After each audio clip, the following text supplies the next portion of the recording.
Hi guys, welcome to Classic TV Facts and Trivia. Appreciate you being here. Today's video is on Leave It to Beaver. This seems to be one of the few TV shows that seem to get viewership, so I'm going to put on Leave It to Beaver for a while. But anyway, here's why the Beaver has a huge hit in Hawaii, of all places. Let's take a look. There's something really special about stories that reach cross-cultural barriers. Those stories let us know that we have more in common than we might have thought. If you're familiar with Joseph Campbell's works, then you know of the ancient civilizations that each told similar myths before there were any communication between them. So people in one part of the world would tell the same hero story tales as people in a completely different part of the world, with no chance of them ever discussing the similarities.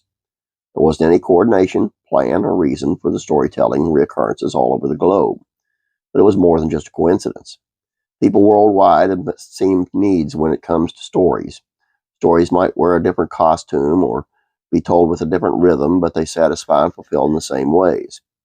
One series of stories that resonated deeply with seemingly everyone was Leave It to Beaver. While the show aired from 57 to 63, it continued to reverberate across the world throughout reruns after its cancellation. There was something about the Beaver that leaped over the borders and boundaries and reached the hearts of millions. Take, for example, the show's success in Hawaii.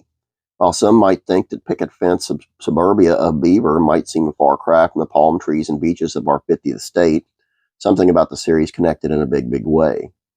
The reason is outlined by writers-producers Joseph Connolly and Bob Mosher. Was simple. In 62 piece of Gettysburg Times, the duo spoke at length on why the show worked anywhere.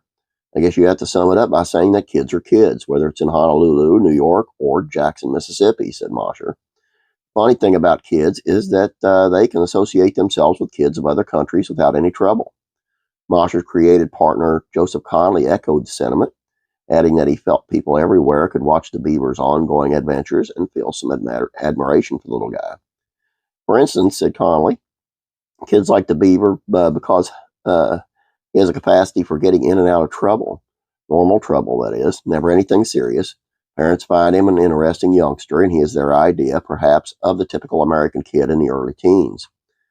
None were able to put it more eloquently, though, as Beaver himself, the young Jerry Mathers. He just returned from a trip to Hawaii where he gained some insight into how universal Leave It to Beaver really was. I met a lot of kids my age, and we talked about cars and stuff, said Mathers of the group of about 50,000 youngsters. And parents that come to see him in Hawaii, I told them what movie stars I liked. They told me theirs. Most of the kids who turned out to see us were of different races than mine, but I didn't have any trouble talking with them. They were just like fellows in my gang. There you go. I know how this is because when we first started going to the Philippines, my son played with the kids there, and there was a major language barrier because those kids didn't speak English at all, and he didn't speak Visaya at all. So, I mean, but they played and had a great time, and and they enjoyed each other. So I just, kids are kids, people are people, and then governments are governments. That's where you get the problem. Getting political. Sorry. Back off. That's all I have for you. Hope you enjoyed this. Please check out classic rock and country music facts and trivia. One over there. Please subscribe while you're there. Have a great day. God bless. Be praying for you.